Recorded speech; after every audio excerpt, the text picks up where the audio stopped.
tuturuan guys. May nag-order sa akin.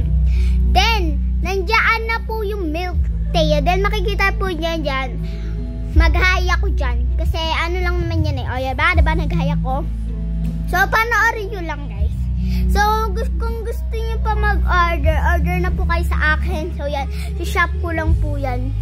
Yan, una po, punta po kayo dyan. Pindito niyo po.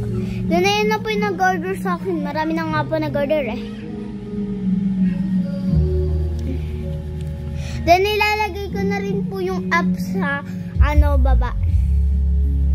Doon sa comment section. Taro may pangalan na nag-order. Pero ang pangalan niya sa TikTok. Ganyan na sa taas na guys. So, yan. Ayan. Taasan daw yung presyo sabi. Yung level, taasan. Then, ayan na. Tapos na. So, dahil nagawa na natin, burayin muna natin. Then, angat nyo guys. Wait lang. Angat nyo. Then, pumunta kayo sa kabila. Dun sa Bobami. Then, guys, ayan. Puntahan nyo po siya para yan. Then, ayan.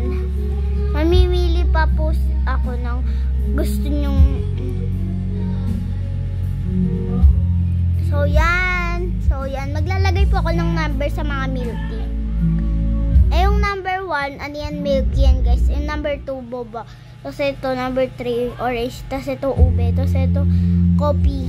Tapos ito, ano yan, strawberry.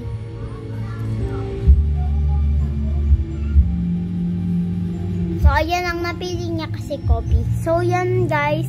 5 lang po yung napili niya. Bye-bye!